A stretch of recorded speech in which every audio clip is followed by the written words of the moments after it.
نبی صلی اللہ علیہ وسلم نے فرمایا جو شخص اپنے بستر پر جا کر یہ دعا پڑھے اس کے سارے گناہ معاف کر دیے جائیں گے، خاص سمندر کی جھاگ برابر ہوں۔ اے عقبہ تم کیا سمجھے، یہ دونوں صورتیں سوتے وقت بھی پڑھا کرو اور بیدار ہو کر بھی پڑھا کرو۔ یعنی اللہ کے ذکر کے دوران سونا شیطان کی طرف سے، اگر چاہو تجربہ کر کے دیکھ لو۔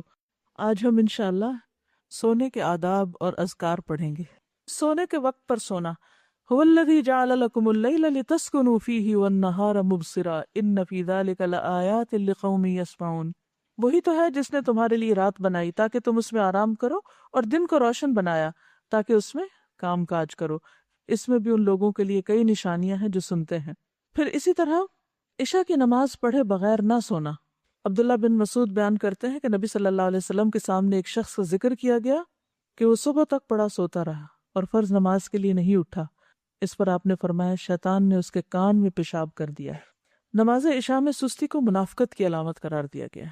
حضرت ابو ہریرہ سے روایت ہے کہ رسول اللہ صلی اللہ علیہ وسلم نے فرمایا منافقوں پر فجر اور عشاء کی نماز سے بھاری کوئی نماز نہیں ہوتی۔ نماز وتر کا اہتمام کرنا۔ نماز وتر رات کی آخری نماز ہے۔ اندیشہ ہو کہ تہجد کے لیے بیدار نہ ہو سکیں گے تو وتر پڑھ کے سوئیں۔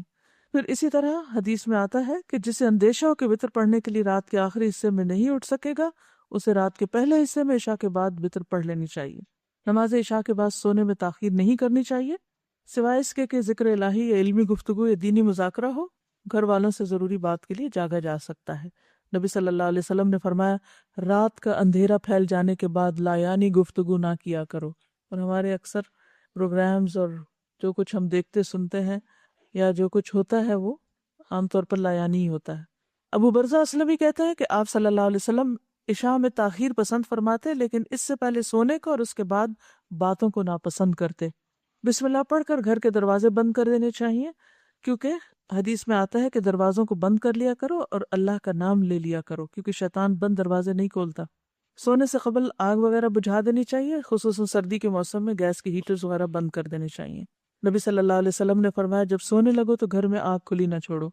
آپ نے فرمایا ابن عباس سے روایت ہے کہ ایک بار ایک چوہیا چراغ کی بتی گھسیٹتی ہوئی لے آئی اور رسول اللہ صلی اللہ علیہ وسلم کے سامنے چٹائی پر ڈال دی جس پر آپ تشریف فرما تھے، اور ایک درہم کے برابر جگہ بھی جل گئی۔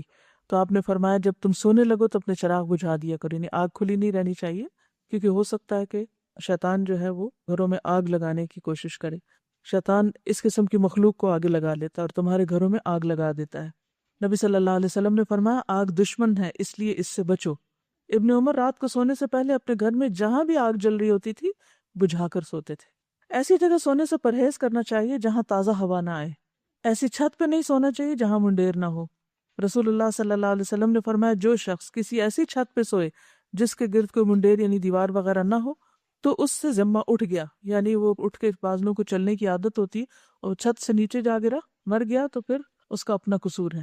پھر اسی طرح تنہا گھر میں نہیں سونا چاہیے، بالکل آل الون۔ ابن عمر سے مروی ہے کہ نبی صلی اللہ علیہ وسلم نے تنہا رات گزارنے سے منع فرمایا ہے۔ کچھ بھی ہو سکتا ہے رات کو انسان کو، تو کوئی نہ کوئی آس پاس ہونا چاہیے۔ برا بن عازب کہتے ہیں کہ نبی صلی اللہ علیہ وسلم نے فرمایا جب تم رات کو بستر پر لیٹو تو نماز کی طرح وضو کر لیا کرو، یعنی سونے سے پہلے وضو کر کے سونا چاہیے، کیونکہ اس کے بارے میں آتا ہے کہ جو شخص باوضو رات کو سوتا ہے اس کے بستر میں فرشتہ رات گزارتا ہے۔ جب بھی وہ رات کی کسی گھڑی میں نیند سے بیدار ہوتا ہے فرشتہ کہتا ہے اللہ اپنے فلاں بندے کو معاف کر دے، اس لیے کہ وہ باوضو سویا۔ ساری رات فرشتے دعائیں کرتے رہتے ہیں۔ حدیث میں آتا ہے جو مسلمان باوضو ہو کر اللہ کا ذکر کرے اور ذکر کرتے ہوئے سو جائے پھر رات کے کسی حصے میں اس کی آنکھ کھل جائے اور وہ اللہ سے دنیا اور آخرت کی خیر مانگے تو اللہ تعالیٰ اس کو عطا فرما دے گا، یعنی دعائیں بھی قبول ہوتی ہیں ایسے شخص کی۔ پھر وضو کا پانی اور مسواک تیار کر کے سونا چاہیے کیونکہ صبح اٹھ کے انسان کو ایسی سستی ہوتی ہے کہ اگر اس وقت مسواک جگہ پہ نہیں رکھا ہو تو پھر ملتا ہی نہیں۔ سعد بن ہشام سے روایت ہے کہ ام المومنین سیدہ عائشہ رضی اللہ تعالیٰ عنہا نے رسول اللہ صلی اللہ علیہ وسلم کے وطر کے متعلق بیان کرتے ہوئے بتایا ہم آپ کے لیے مسواک اور وضو کا پانی تیار کر کے رکھ دیتے تھے۔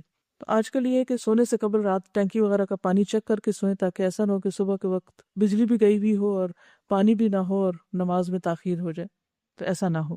نبی صلی اللہ علیہ وسلم کے پاس سوتے وقت بھی مسواک ہوتی، جب آپ بیدار ہوتے تو سب سے پہلے مسواک کرتے۔ پھر اسی طرح سوتے وقت سرما بھی لگایا جا سکتا ہے۔ حدیث میں آتا ہے کہ سوتے وقت عصمت سرما ضروری سمجھ لو کیونکہ یہ نظر کو تیز کرتا ہے اور بالوں کو اگاتا ہے۔ رسول اللہ صلی اللہ علیہ وسلم کے پاس ایک سرما دانی تھی جس سے آپ سوتے وقت ہر آنکھ میں 3 بار سرما لگاتے تھے۔ ابو ہریرہ سے روایت ہے رسول اللہ صلی اللہ علیہ وسلم نے فرمایا کہ جب تم میں سے کوئی بستر پہ جائے تو اپنے تہبند کا کونا پکڑے اور اس سے اپنا بستر جھاڑے، یعنی بستر جھاڑ کے لیٹے، بسم اللہ پڑھے، کیونکہ وہ نہیں جانتا کہ اس کے بعد اس کے بستر پر کون آیا. یعنی دن میں اب آپ یہاں ہیں، جیسے ادھر ادھر کام کر رہے ہیں، تو آپ کو نہیں پتا بستر پہ کیا چیز چڑھ کے سو رہی ہے، تو جب سونے لگے تو ایک دفعہ بستر کو جھاڑ لیں. نبی صلی اللہ علیہ وسلم نے فرمایا جب تم میں سے کوئی شخص بستر پر لیٹے تو پہلے اپنا بستر اپنے ازار کے کنارے سے جھاڑ لے، کیونکہ وہ نہیں جانتا کہ اس کی بے خبری میں کیا چیز اس پر آ گئی. آپ صلی اللہ علیہ وسلم نے فرمایا جو شخص اپنے بستر پر جانے لگے تو اسے چاہیے کہ وہ اپنے کپڑے کے کنارے سے اسے 3 مرتبہ جھاڑ لے، یعنی اپنا دوپٹہ لے کے یا کسی بھی چیز سے اس کو اچھی طرح جھاڑ لیں، یا ویسے ہاتھ سے بھی جھاڑ سکتے ہیں. پھر یہ کہ زیادہ آرام دہ بستر نہ استعمال کریں. حضرت عائشہ فرماتی ہے کہ رسول اللہ صلی اللہ علیہ وسلم کا بستر چمڑے کا تھا اور اس میں کھجور کی چھال بھری ہوئی تھی. جب آپ سونے کا ارادہ کریں تو گھر میں جو بھی بتیاں یا روشنی وغیرہ ہے اس کو بجھا دیں. جابر روایت کرتے ہیں کہ رسول اللہ صلی اللہ علیہ وسلم نے فرمایا رات کو جب سونے لگو تو چراغ بجھا دیا کرو. کیوں؟ ایک وجہ تو یہ ہے کہ چوہیا تیل میں سے وہ بتی نکال کے جلتی آگ کہیں اور جا کے پھینک دے تو گھر جل سکتا ہے. ایک اور ریزن بھی ہو سکتی ہے روشنی گل کرنے کی، انرجی سیو کرنے کے علاوہ اس میں ہیلتھ کا ایک بہت اہم نقطہ چھپا ہوا ہے.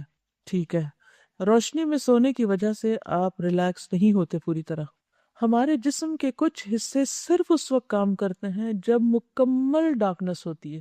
اگر تھوڑی سی بھی روشنی کمرے میں ہو تو بھی وہ عمل متاثر ہوتا ہے. اس لیے کوشش یہ کیا کریں کہ جب آپ سونے سے پہلے آپ بستر جھاڑ لیں، ہر چیز کا بندوبست کر لیں، قریب اپنے ٹارچ رکھ لیں یا بیڈ سائڈ ٹیبل پہ اگر لیمپ وغیرہ ہے تو اس کو استعمال کر سکتے ہیں ضرورت پڑنے پر. لیکن سوتے وقت بتیاں بجھا کر سوئیں. کچھ لوگ ڈرتے رہتے ہیں اور وہ روشنی کر کے سوتے ہیں اور سونے کے باوجود ان کی تھکاوٹ نہیں اترتی، کیونکہ آپ پوری طرح ریلیکس ہی نہیں ہوتے. اس پر آپ مزید پڑھ بھی سکتے ہیں، ریسرچ کر سکتے ہیں کہ ٹوٹل ڈارک میں سونا کیوں ضروری. پھر دائیں کروٹ سونا، اگر بعد میں کروٹ بدلنی پڑے تو بدل سکتے ہیں، یہ نہیں کہ ساری رات ایک ہی کروٹ پہ سوئیں، لیکن آغاز میں دائیں طرف ہی ہو. رسول اللہ صلی اللہ علیہ وسلم نے برا بن عازب کو نصیحت کی جب تم سونے کے لیے اپنے بستر پر آؤ تو نماز جیسا وضو کرو اور اپنے دائیں پہلو پر لیٹ جاؤ. ابو قتادہ کہتے ہیں کہ جب رسول اللہ صلی اللہ علیہ وسلم دوران سفر رات کے وقت پڑاؤ کرتے تو اپنی دائیں کروٹ لیٹتے، اور اگر صبح سے کچھ دیر پہلے پڑاؤ کرتے تو اپنے بازو کو کھڑا کرتے اور ہتھیلی پر اپنا چہرہ رکھتے، نہیں نیچے رکھ کے نہیں سوتے بلکہ بازو کھڑا کر کے سوتے. کیوں؟ تاکہ زیادہ گہری نیند نہ سو جائیں، نماز کے لیے اٹھ سکیں. دایاں ہاتھ رخسار کے نیچے رکھنا، یعنی سوتے وقت نہ صرف یہ کہ دائیں کروٹ ہو بلکہ دایاں ہاتھ دائیں گال کے نیچے ہو. سیدنا حذیفہ نے فرمایا کہ رسول اللہ صلی اللہ علیہ وسلم جب رات کو بستر پر لیٹتے تو اپنا ہاتھ رخسار کے نیچے رکھتے تھے. سیدہ حفصہ کہتی ہے کہ رسول اللہ صلی اللہ علیہ وسلم جب سونے کا ارادہ فرماتے تو اپنا دایاں ہاتھ رخسار کے نیچے رکھ لیتے، پھر 3 مرتبہ فرماتے اللہم قنی عذابک یوم تبعث عبادک، اے اللہ مجھے اپنے عذاب سے بچا لینا جس دن تو اپنے بندوں کو اٹھائے گا، یعنی قیامت کے دن. تجربات سے یہ بات پتہ چلتی ہے کہ دائیں ہتھیلی اور رخسار کے ملنے سے، یعنی دائیں ہتھیلی اور رخسار یعنی 2 جگہوں کے ملنے سے دماغ کا دایاں حصہ متحرک ہو جاتا ہے.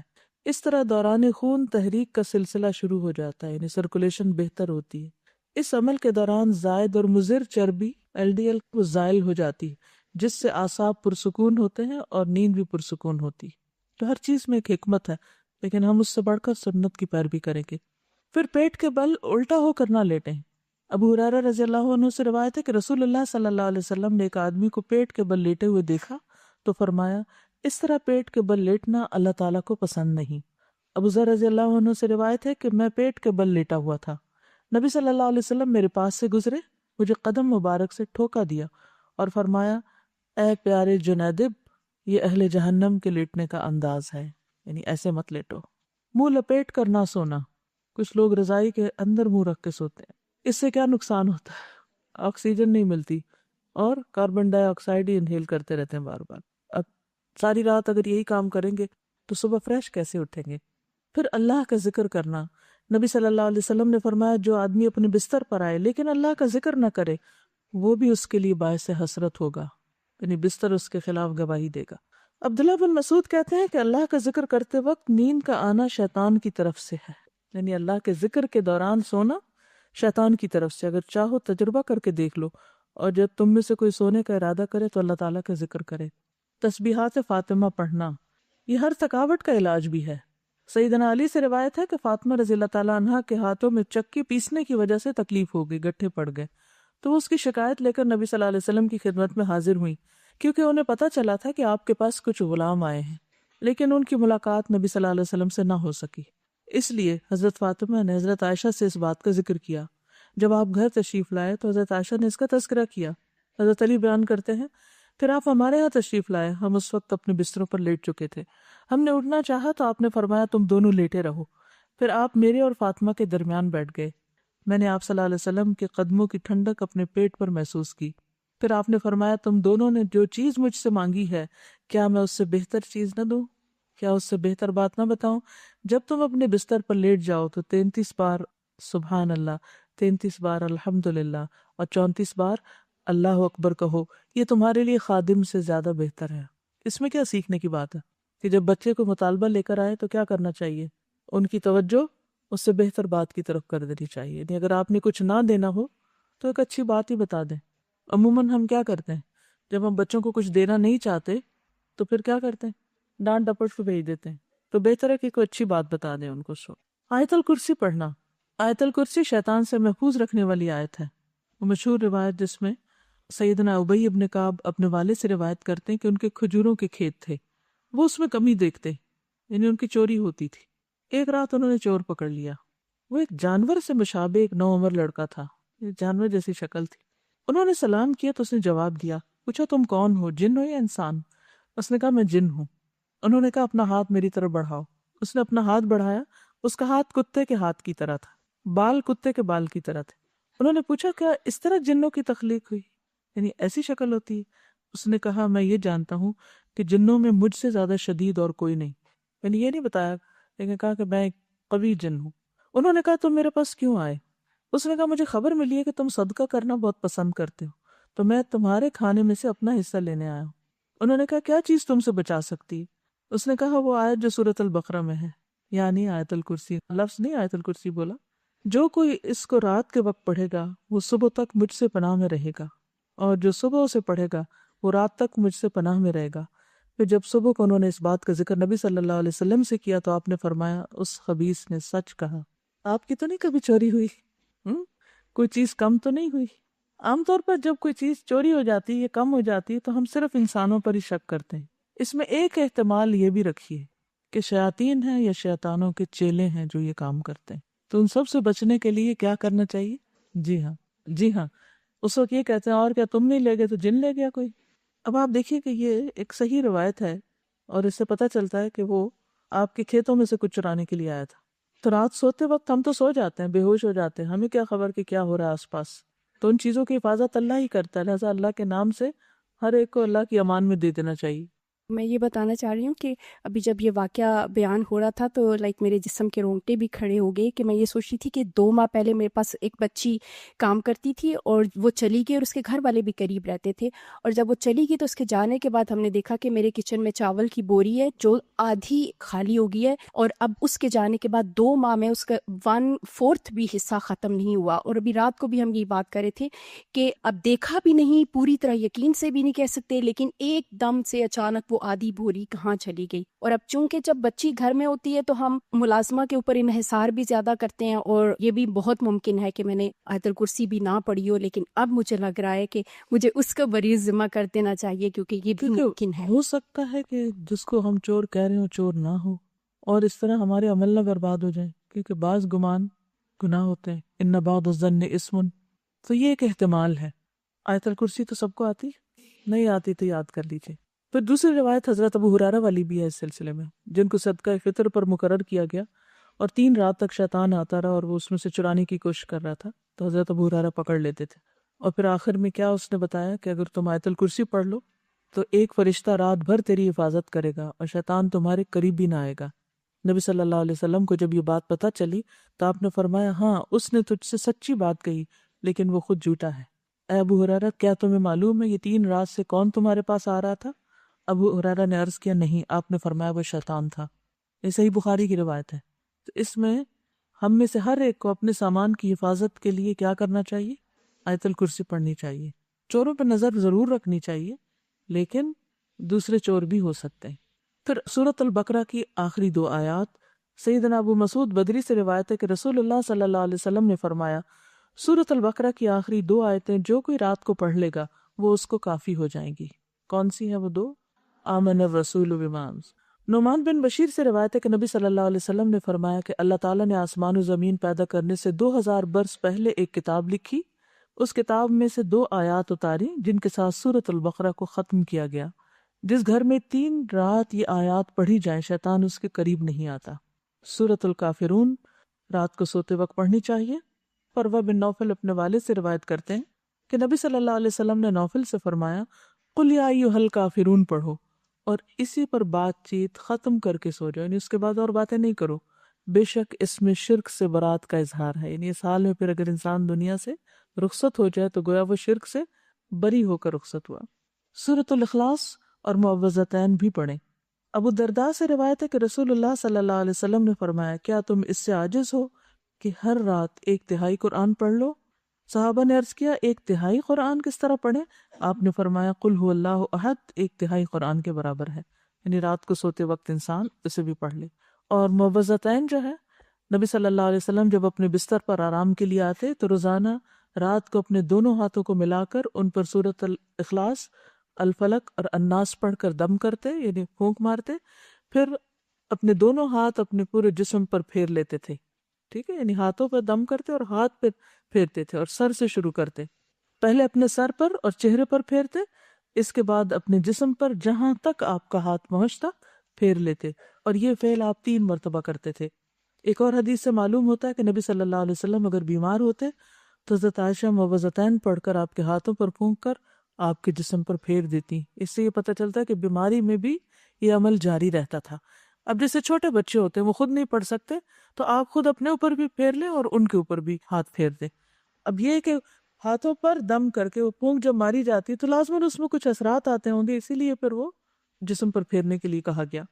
سورۃ الملک، رات کو سونے سے قبل سورۃ الملک پڑھیں۔ ابو ہریرہ رضی اللہ عنہ سے روایت ہے کہ رسول اللہ صلی اللہ علیہ وسلم نے فرمایا، قرآن میں ایک سورت 30 آیتوں کی، اس نے ایک شخص کی شفاعت کی یہاں تک کہ وہ بخش دیا گیا، اور وہ ہے تبارک الذی بیدہ الملک۔ ایک اور روایت کے مطابق یہ عذاب قبر سے رکاوٹ ہے۔ ابو ہریرہ کہتے ہیں، بے شک اللہ کی کتاب میں ایک سورت ہے جو 30 آیات پر مشتمل ہے، وہ ایک شخص کی شفاعت کروائے گی، پھر اسے آگ سے نکلوا لے گی اور جنت میں داخل کروا دے گی، یعنی سورت الملک۔ سورت السجدہ بھی پڑھی جائے اگر آپ پڑھ سکیں تو۔ جابر سے روایت ہے نبی صلی اللہ علیہ وسلم نہ سوتے جب تک کہ سورت الف لام میم تنزیل یعنی سورت السجدہ نہ پڑھ لیتے۔ ایک اور روایت میں بھی آتا ہے کہ آپ اس وقت تک نہیں سوتے تھے جب تک سورت السجدہ اور تبارک نہ پڑھ لیتے۔ حضرت عائشہ سے روایت ہے نبی صلی اللہ علیہ وسلم سوتے نہیں تھے جب تک کہ زمر اور بنی اسرائیل نہیں پڑھ لیتے تھے۔ ہم تو ساری زندگی بھر نہ کبھی ایک دفعہ یہ سب کچھ پڑھا ہو۔ ہم کیوں نہیں پڑھ سکتے؟ ہمیں کیا مشکل ہے؟ کیونکہ ہم بہت مصروف ہیں۔ ہماری اکثریت کی مصروفیت کیا ہے؟ ہمیں تو سونے کا ٹائم نہیں ملتا، تو سوتے سوتے دیر کر دیتے، پھر اس وقت ہم صورتیں پڑھنے بیٹھ جائیں تو آدھی رات یوں گزر جائے گی۔ کیا کیا وجوہات ہو سکتی ہیں اس کے نہ پڑھ پانے کی؟ ٹی وی دیکھنا، سستی، پڑھنا ہی نہیں آتا صحیح، اتنا اٹک اٹک کے پڑھتے ہیں کہ وہ پھر روانی ہی نہیں ہے پڑھنے میں۔ ڈنر بہت پرولونگ کر دینا، پھر اٹھنا ہی نہ، وہاں بیٹھ کے گھنٹوں باتیں کرنا، نیٹ پہ بیٹھے رہنا، دن کو ایسے کام مشغول رہنا کہ بہت زیادہ تھک جانا، پھر سوتے وقت کچھ پڑھنے کا ہوش نہ رہنا۔ جی، کیونکہ ہماری کوئی ٹائم مینجمنٹ نہیں ہوتی، ہم نے کوئی ٹارگٹ سیٹ ہی نہیں کیا کہ یہ کر کے سونا ہے، لہٰذا بس جب بھی سو گئے، جس پہلو پہ بھی سو گئے، جہاں بھی سو گئے، چاہے تو صوفے پہ سو گئے یا کہیں اور سو گئے، جی سکینت نازل ہوتی۔ شیطان ذکر سے روکتا ہے، ایک فیکٹر یہ ہے، دوسرے کہ سکینت کی وجہ سے بھی انسان کو اونگ آ جاتی ہے، لیکن یہ ہے کہ انسان اپنا جائزہ خود لے کہ اسے کیوں ایسا ہو رہا ہے۔ پھر کچھ اور مصنون دعائیں بھی ہیں جو رات کو بستر پر آ کر پڑھنی چاہیے۔ ایک تو وہی اللہم قنی عذابک یوم تبعث عبادک، پھر اللہم بسمک اموت واحیا، اور پھر الحمد للہ الذی اطعمنا وسقانا وکفانا وآوانا فکم ممن لا کافی لہ ولا مؤوی۔ حضرت انس کہتے ہیں کہ حضور صلی اللہ علیہ وسلم بستر پر جا کر یہ دعا پڑھا کرتے تھے۔ ایک اور روایت میں زہیر النماری کہتے ہیں کہ آپ یہ پڑھتے تھے، اللہم اغفر لی ذنبی واخسأ شیطانی وفک رہانی وثقل میزانی واجعلنی فی الندی الاعلی۔ اے اللہ میرے گناہ بخش دے، میرے شیطان کو دفع کر دے، میرے نفس کو آزاد کر دے، یعنی آگ سے، میرے میزان کو بھاری کر دے، مجھے اعلیٰ مجلس والوں میں شامل کر دے۔ عبداللہ بن عمر نے ایک شخص کو سوتے وقت یہ پڑھنے کو کہا، اللہم خلقت نفسی وانت توفاها لک مماتها ومحیاها ان احییتها فاحفظها وان امتها فاغفر لها اللہم انی اسألک العافیہ۔ پھر ایک اور روایت، ابو ہریرہ کہتے ہیں کہ نبی صلی اللہ علیہ وسلم نے فرمایا، جو شخص اپنے بستر پہ جانے لگے تو اسے چاہیے کہ وہ اپنے کپڑے کے کنارے سے اسے 3 بار جھاڑ لے، پھر یہ دعا پڑھے، بسمک ربی وضعت جنبی وبک ارفعہ ان امسکت نفسی فاغفر لها وان ارسلتها فاحفظها بما تحفظ به عبادک الصالحین۔ اے میرے رب، تیرا نام لے کر میں اپنا پہلو رکھتا ہوں، تیرے نام ہی کے ساتھ اس کو اٹھاتا ہوں، اگر تو میری جان کو روک لے تو اسے بخش دینا، اور اگر واپس بھیج دے تو اس کی حفاظت فرمانا، جس طرح تو اپنے نیک بندوں کی حفاظت فرماتا ہے۔ انس بن مالک کہتے کہ رسول اللہ صلی اللہ علیہ وسلم نے فرمایا، جس نے اپنے بستر پر لیٹتے ہوئے یہ دعا پڑھی تو اس نے ساری مخلوق کی بیان کردہ اللہ کی تعریفیں کہہ ڈالیں۔ اتنی خوبصورت دعا کہ گویا جتنی مخلوق ہے اللہ کی، وہ جو جو اللہ کی تعریف کرتی ہے اس نے اس طرح کی تعریف کر ڈالی۔ کیا ہوگی وہ؟ الحمد للہ الذی کفانی وآوانی، الحمد للہ الذی اطعمنی وسقانی، الحمد للہ الذی من علی فافضل، اللہم انی اسألک بعزتک ان تنجینی من النار۔ تمام تعریف اللہ کے لیے ہے جس نے میری کفایت کی اور مجھے رہنے کو جگہ عطا کی۔ تمام تعریف اللہ کے لیے جس نے مجھے کھلایا اور پلایا۔ تمام تعریف اللہ کے لیے جس نے مجھ پر احسان کیا اور مہربانی کی۔ اے اللہ، میں تجھ سے تیری عزت کے واسطے سے سوال کرتا ہوں کہ تو مجھے آگ سے نجات دے۔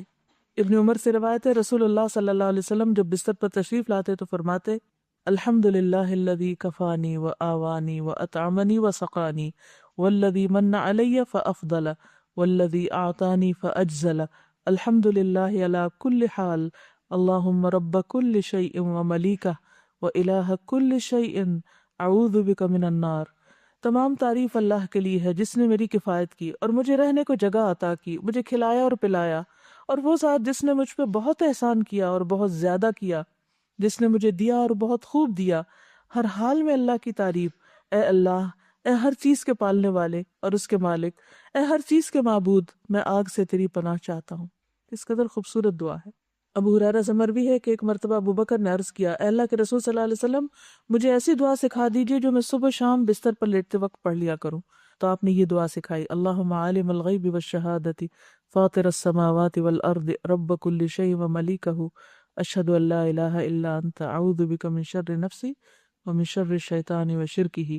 پھر نبی صلی اللہ علیہ وسلم نے فرمایا، جو شخص اپنے بستر پر جا کر یہ دعا پڑھے اس کے سارے گناہ معاف کر دیے جائیں گے، خاص سمندر کی جھاگ برابر ہوں۔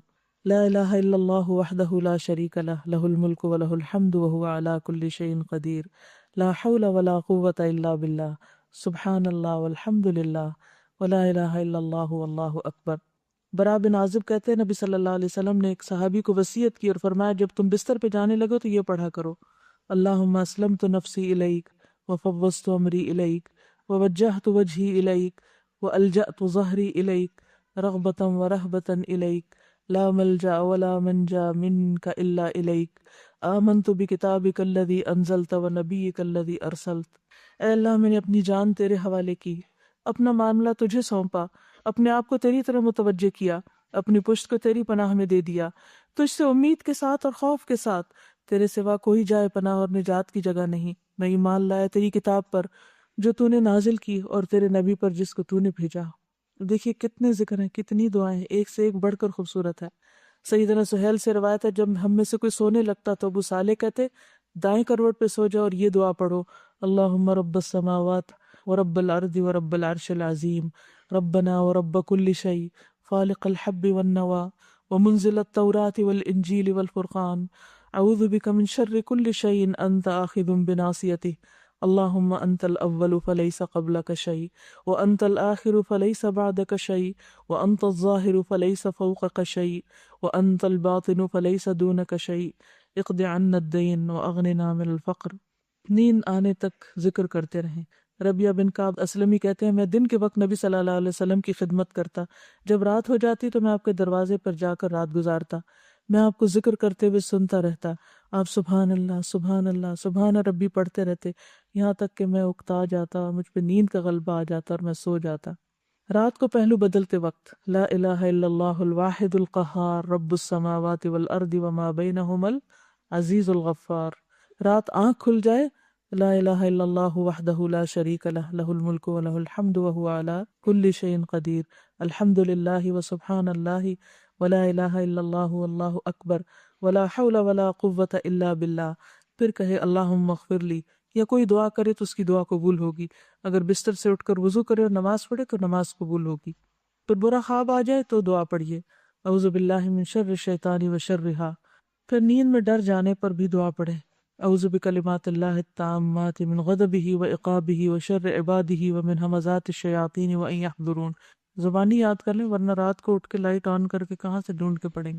نیند میں ڈر جائیں تو پڑھیں اعوذ بکلمات اللہ التامات من غضبہ وعقابہ وشر عبادہ ومن ہمزات الشیاطین وان یحضرون۔ پھر اسی طرح خالد بن ولید کہتے ہیں میں رات کو نیند میں گھبرا جایا کرتا تھا، تو نبی صلی اللہ علیہ وسلم کی خدمت میں حاضر ہوا تو میں نے عرض کی میں رات کو نیند میں ڈر جاتا ہوں تو میں اپنی تلوار اٹھا لیتا ہوں اور جو چیز سامنے آتی ہے اسے مار ڈالتا ہوں۔ آپ نے فرمایا کیا میں تمہیں وہ کلمات نہ سکھاؤں کہ جو روح الامین نے مجھے سکھائے؟ میں نے کہا کیوں نہیں؟ آپ نے فرمایا کہو اعوذ بکلمات اللہ التامات التی لا یجاوزہن بر ولا فاجر من شر ما ينزل من السماء وما يعرج فيها ومن شر فتن اللیل والنہار ومن کل طارق الا طارقا یطرق بخیر یا رحمان۔ اسی طرح ایک اور روایت میں ہے رسول اللہ صلی اللہ علیہ وسلم نے فرمایا جو رات میں تکلیف اور مشقت اٹھانے سے گھبرائے اور ڈرے کہ دشمن اس سے لڑے تو وہ کثرت سے یہ کلمات پڑھے سبحان اللہ والحمد للہ ولا الہ الا اللہ واللہ اکبر۔ کہ صبح جب آپ کی آنکھ کھلے تو آپ کیا کریں، اپنے دن کا آغاز کس طرح سنت کے مطابق کریں۔ سب سے پہلی چیز ہے چہرے پر سے نیند کے آثار کو مٹانا۔ حدیث میں آتا ہے ابن عباس سے روایت ہے کہ رسول اللہ صلی اللہ علیہ وسلم نیند سے بیدار ہوئے اور نیند کے آثار کو ختم کرنے کے لیے چہرے پر ہاتھ پھیرنے لگے۔ چہرے پر ہاتھ پھیرنے لگے کس طرح؟ کوئی کر کے دکھائے گا؟ جی ہاں، جیسے بچے کرتے ہیں نا، مٹھیاں بند کر کے اور آنکھوں کے اوپر ہاتھ پھیرنا۔ اور پھر اسی طرح اگر انسان یہ سمجھتا ہے کہ اس کا جسم اکڑا ہوا ہے یا کسی اور جگہ پر اس کو خود اپنے آپ کو دبانے کی ضرورت ہے تو اپنی طبیعت کے مطابق آپ خود کو جگانے کے لیے کوئی بھی طریقہ اختیار کر سکتے ہیں۔ بعض لوگ اکو پریشر کے ساتھ اپنی ٹریٹمنٹ خود کرتے رہتے ہیں۔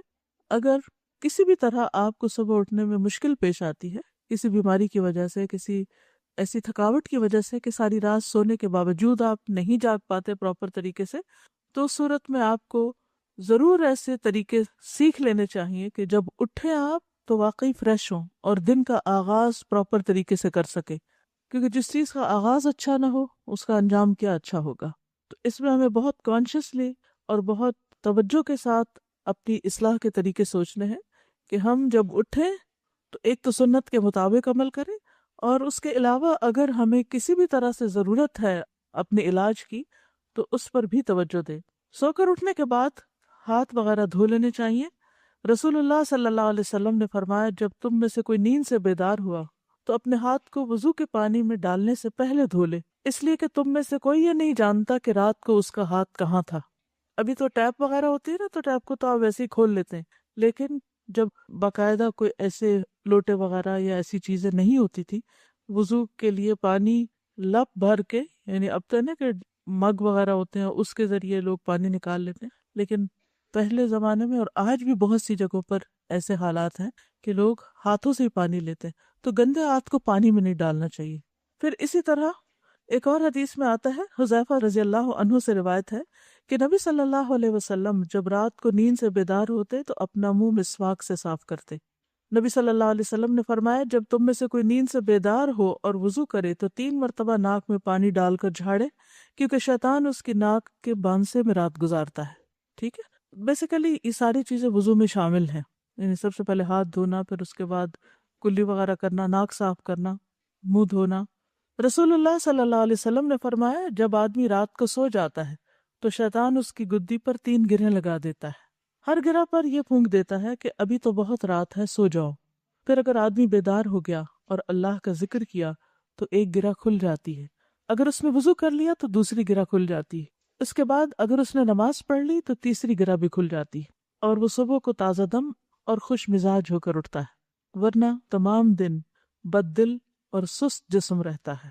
یعنی اگر آپ اٹھتے ہیں اور وضو نہیں کرتے، نماز نہیں پڑھتے، تو آپ کی کیفیت اس طرح نہیں ہوتی جو ایک پراپر طریقے سے وضو اور نماز پڑھنے والے کی ہوتی۔ اب اگر آپ پیریڈز کی حالت میں ہیں اور آپ کو وضو نہیں کرنا، نماز نہیں پڑھنی، تو آپ اپنے اوپر سے اسے خاص قسم کے ڈپریشن کی کیفیت یا سستی یا بیزاری کی کیفیت کو کیسے دور کر سکتے ہیں؟ کیا کرنا چاہیے آپ کو؟ جی ہاں، ان ڈیز میں وضو کرنا منع نہیں ہے، یعنی نماز پڑھنے کی تو اجازت نہیں، لیکن وضو کرنا منع نہیں ہے۔ آپ اسی طرح اپنے ہاتھ دھوئیں، اچھی طرح ناک صاف کریں، مسواک خوب اچھی طرح کریں، اور جیسے وضو کرتے اسی طرح پورے ہاتھ منہ دھو لیں۔ اگر نہانا چاہے تو نہا بھی سکتے ہیں، نہانا بھی منع نہیں ہے۔ اور پھر اگر کوئی اور کام کاج کر رہے ہیں تو چلتے پھرتے بھی ذکر اذکار کرتے رہیں، تو انشاءاللہ وہ جو کیفیت ہے ایک گھٹن کی سی یا تنگی کی، وہ دور ہو جائے گی۔ ٹھیک ہے، یہ بتائیے کہ آپ لوگ مسواک کتنے منٹ تک کرتے ہیں؟ تقریباً مسواک کتنی دیر تک کرتے ہیں؟ کتنے لوگ 5 منٹ کرتے ہیں؟ کتنے لوگ 5 منٹ سے کم کرتے ہیں؟ کتنے لوگ 10 منٹ کرتے ہیں؟ کتنے لوگ 15 منٹ کرتے ہیں؟ میں 15 منٹ مسواک کرتی ہوں، مسلسل 15 منٹ، کیونکہ مسواک ایسی چیز نہیں ہوتی ٹوتھ برش کی طرح کہ جس کو آپ 2 دفعہ ادھر ادھر کریں اور آپ کا منہ صاف ہو جائے۔ کیونکہ اگر آپ ایک ایک دانت کو باہر سے اور اندر سے اور پھر تالو اور پھر ٹنگ اور پورے ایریے کو، حتیٰ کہ آپ اپنے جو ٹانسلز وغیرہ ہیں وہاں تک اگر آپ مسواک لے جاتے ہیں اور پوری طرح کلین کرتے ہیں، تو اتنا ٹائم تو کہیں گیا ہی نہیں۔ اس وقت بھی میری تسلی نہیں ہوتی کہ باقی چھوڑ دینا چاہیے، صرف یہ ہوتا ہے کہ بہت وقت جا رہا ہے تو اس لیے چھوڑنا پڑتا ہے۔ 3 منٹ میں کوئی مسواک نہیں ہوتا، اور نہ دانت صاف ہوتے ہیں نہ منہ صاف ہوتا ہے۔ اس کو تھوڑا سا انکریز کر لیجیے۔ اگر آپ سمجھتے ہیں کہ آپ کے لیے مشکل ہے کہ آپ اٹھے ہی دیر سے، کیونکہ جو دیر سے اٹھے گا وہ یہ نہیں کر سکے گا، اس کے لیے آپ کو 15 منٹ کم از کم پہلے اٹھنا پڑے گا۔ اور اگر آپ دیر سے اٹھیں کسی وجہ سے اور اس وقت آپ کو وقت نہیں ملا، تو آپ کیا کر سکتے ہیں؟ واک کے دوران یا کسی بھی اور کام کاج کے دوران آپ مسواک کرتے رہیں۔ مثلاً اگر آپ ایک اسٹریچ میں نہیں کر سکتے تو 2-3 وقفوں میں کر لیں، لیکن صحیح معنوں میں منہ کی صفائی اگر ہو جائے تو آپ بہت سے امراض سے بچ سکتے ہیں۔ اور بہت سے لوگوں کو جو منہ سے اسمیل آنے کی بیماری ہوتی اور اس سے دوسروں کو کس قدر اذیت ہوتی، فرشتوں کو بھی اذیت ہوتی۔ اب آپ دیکھیے، آپ نماز پڑھ رہے ہیں اور آپ کے منہ سے اسمیل آ رہی ہے، آپ کے پاس کھڑے ہونے والوں کو سخت تکلیف ہو رہی، ان کی نماز کا بھی خشوع ختم ہو گیا، اور فرشتے بھی آپ سے دور ہو گئے کہ آپ کے منہ سے اسمیل آئے چلے جا رہی۔ تو کیا اس کا علاج کرنا ہمارا فرض نہیں؟ تو اس کے علاج میں سب سے اہم نسخہ کیا ہے؟ مسواک کرنا، اور کافی دیر تک کرنا، حتیٰ کہ یہ بیماری ختم ہو جائے۔ صرف چند چیزیں، کوئی سونف کھا لیے، کوئی الائچی کھا لی، تو اس سے تو وقتی طور پر آپ اس کو فریش کر سکتے ہیں کہ ان چیزوں کی خوشبو آ جائے آپ کے منہ سے، لیکن آپ کے سانس کے ساتھ جو گندگی آ رہی ہے وہ نہیں رک سکتی جب تک آپ اس کا پراپر علاج نہیں کرتے۔ اور اس کے علاج میں نمبر 1 نسخہ یہی ہے کہ صبح سویرے اچھی طرح مسواک کریں، زبان اور تالو اور پورے منہ کے ہر حصے کو اچھی طرح صاف کریں، کیونکہ نبی صلی اللہ علیہ وسلم ایسی فوڈ بھی استعمال نہیں کرتے تھے کہ جس کی وجہ سے منہ سے اسمیل آئے، کیونکہ آپ نے فرمایا کہ میں اس سے بات کرتا ہوں جس سے تم نہیں کرتے۔ تو ذکر کی حالت میں تو ہم بھی اللہ ہی سے بات کر رہے ہوتے ہیں نا۔ پھر اسی طرح یہ ہے کہ صبح اٹھتے وقت کچھ دعائیں بھی پڑھنی چاہیے۔ اب یہ نہیں کہ آپ سارا وضو وغیرہ کر کے پھر آ کے سو کے اٹھنے کی دعا پڑھ رہے ہیں۔ سو کر اٹھنے کی دعا کب پڑھی جائے گی؟ فوراً بعد۔ سیدنا ابو ہریرہ سے روایت ہے کہ رسول اللہ صلی اللہ علیہ وسلم نے فرمایا، جب تم میں سے کوئی جاگے تو کہے الحمدللہ الذی عافانی فی جسدی ورد علی روحی وأذن لی بذکرہ، سب تعریف اللہ کے لیے ہے جس نے میرے جسم کو عافیت دی اور مجھ پر میری روح لوٹائی اور مجھے اپنے ذکر کی توفیق دی۔ ایک اور روایت میں آتا ہے کہ رسول اللہ صلی اللہ علیہ وسلم جب جاگتے تو فرماتے الحمدللہ الذی احیانا بعدما اماتنا والیہ النشور، تمام تعریف اللہ کے لیے ہے جس نے ہمیں مرنے یعنی سونے کے بعد دوبارہ زندگی دی اور اسی کی طرف لوٹ کر جانا ہے۔ تو نیند جو ہے وہ موت کی بہن ہے، اور ہر روز ہم مرتے اور زندہ ہوتے ہیں، سوتے اور جاگتے ہیں۔ اگر ہم عادت بنا لیں کہ اٹھتے ہی اللہ کا ذکر کرنا ہے، تو قیامت کے دن جب اٹھیں گے تو زبان پر کیا ہوگا؟ پھر اللہ ہی کا ذکر ہوگا، اللہ ہی کی طرف دوڑیں گے۔ تو یہ عادتیں آپ کو دنیا میں بنانی پڑیں گی، اس زندگی میں یہ سب کچھ کرنا پڑے گا، تب آپ اس قابل ہوں گے کہ آپ آخرت میں اللہ کے مقرب یا پسندیدہ بندوں صالحین میں شامل ہو سکیں۔ بیدار ہونے پر نیند کا غلبہ دور کرنے کے لیے آنکھیں وغیرہ ملنے کے بعد سورۃ آل عمران کی آخری 10 آیات پڑھیے۔ عبداللہ بن عباس سے روایت ہے کہ انہوں نے نبی صلی اللہ علیہ وسلم کی زوجہ اور اپنی خالہ یعنی وہی ہے زوجہ حضرت میمونہ کے گھر میں ایک رات گزاری۔ وہ فرماتے ہیں کہ میں تکیے کے عرض کی طرف لیٹ گیا، عرض کس کو کہتے چوڑائی، اور رسول اللہ صلی اللہ علیہ وسلم اور آپ کی اہلیہ نے تکیے کی لمبائی پر آرام فرمایا۔ رسول اللہ صلی اللہ علیہ وسلم سوتے رہے اور جب آدھی رات گزر گئی یا اس سے کچھ پہلے یا کچھ بعد آپ بیدار ہوئے۔ یہ کیوں کہہ رہے ہیں کچھ پہلے کچھ بعد؟ کیونکہ اس دور میں گھڑیاں تو تھی نہیں کہ ایگزیکٹ ٹائم دیکھ کے بتاتے۔ تو آپ نے اپنے ہاتھوں سے نیند کو دور کرنے کے لیے آنکھیں ملی، پھر آپ نے سورۃ آل عمران کی آخری 10 آیتیں تلاوت فرمائیں۔ کہاں سے شروع ہوتی؟ ان فی خلق السماوات والارض واختلاف اللیل والنہار لآیات لأولی الالباب، آخر تک۔ اسی طرح سو کر اٹھنے پر معوذتین بھی پڑھی جائیں گی۔ عقبہ بن عامر سے مروی ہے کہ نبی صلی اللہ علیہ وسلم نے ان سے فرمایا، کیا میں تمہیں ایسی 2 صورتیں نہ سکھا دوں جو ان تمام صورتوں سے بہتر ہوں جنہیں لوگ پڑھتے ہیں؟ میں نے عرض کیا کیوں نہیں یا رسول اللہ؟ چنانچہ نبی صلی اللہ علیہ وسلم نے مجھے سورۃ الفلق اور سورۃ الناس پڑھائیں۔ پھر نماز کھڑی ہوئی، نبی صلی اللہ علیہ وسلم آگے بڑھ گئے اور نماز میں یہی دونوں صورتیں پڑھیں۔ پھر میرے پاس سے گزرتے ہوئے فرمایا، اے عقبہ تم کیا سمجھے؟ یہ دونوں صورتیں سوتے وقت بھی پڑھا کرو اور بیدار ہو کر بھی پڑھا کرو، ٹھیک ہے؟ تو صبح شام کی دعا میں ہم 3 بار ان کو پڑھ لیتے ہیں، ٹھیک ہے؟ تو وہ پڑھنا بھی کافی ہو جاتا ہے اگر آپ اس ترتیب سے پڑھتے ہیں۔ اٹھنے کا سب سے بہترین وقت کون سا ہے؟ کتنے بجے کا الارم لگاتے ہیں؟ آپ نے کبھی دیکھا بچوں کی کتابیں اس میں 7 بجے کے الارم کی گھڑی بنی ہوتی ہے اور وہ اٹھتے ہی 7 بجے ہیں، اور بچپن سے ان کے ذہن میں یہ بات پڑ جاتی ہے کہ شاید اٹھنے کا وقت ہی 7 بجے ہے۔ تو ہمارے دین میں صبح اٹھنے کا وقت جو ہے وہ اذان سے بھی پہلے کا ہے۔ اگر آپ اس کی عادت ڈال لیں تو کچھ مشکل نہیں، صرف یہ کہ اٹھنے کا ایک وقت فکس کر لیں۔ جب وہ ٹائم فکس ہو جاتا ہے تو پھر آپ کی بایولوجیکل کلاک جو ہے وہ آپ کو جگا دیتی ہے، پھر اس کے بعد سونا بوجھل لگنے لگتا ہے۔ ابو مسلم کہتے ہیں کہ میں نے ابو ذر رضی اللہ عنہ سے پوچھا، رات کے کس حصے میں قیام کرنا سب سے افضل ہے؟ ابو ذر نے کہا، میں نے بھی رسول اللہ صلی اللہ علیہ وسلم سے یہی سوال کیا تھا جس طرح تم نے مجھ سے سوال کیا۔ آپ نے فرمایا رات کے پچھلے پہر یا نصف رات میں، لیکن ایسا کرنے والے بہت تھوڑے ہیں۔ نصف رات کے بعد اٹھنے والے بہت تھوڑے ہیں، اور اس کے بھی آخری حصے میں فجر سے کچھ دیر پہلے ہو جائے تو یہ بھی بہت کم لوگ اٹھتے ہیں، لیکن اٹھنے کا یہ وقت بہت بہترین ہے۔ اس وقت میں اٹھنے والے کا اجر کیا ہے؟ رسول اللہ صلی اللہ علیہ وسلم نے فرمایا، جنت میں ایسے بالا خانے بھی ہیں جن کا اندرونی حصہ باہر سے نظر آتا ہے اور بیرونی حصہ اندر سے نظر آتا ہے۔ جیسے آپ دیکھیے دیوار کے باہر تو نہیں آپ دیکھ سکتے، کہاں سے دیکھ پا رہے ہیں؟ شیشے سے۔ ایک دیہاتی نے پوچھا، یا رسول اللہ صلی اللہ علیہ وسلم یہ کس کے لیے؟ یعنی اتنے خوبصورت گھر کس کے ہوں گے؟ فرمایا اس شخص کے لیے جو اچھی بات کرے، کھانا کھلائے، اور جب لوگ رات کو سو رہے ہوں تو صرف اللہ کے لیے نماز ادا کرے۔ جب لوگ سو رہے ہوں تو صرف اللہ کے لیے نماز ادا کرے۔ ایسے لوگوں کو وہاں بنے بنائے گھر ملیں گے۔ دنیا میں اگر کوئی آپ سے یہ کہے کہ آپ رات کے اس حصے میں اٹھ جائیں تو آپ کو اتنا بہترین گھر ملے گا، تو کتنے لوگ ضرور اٹھیں گے؟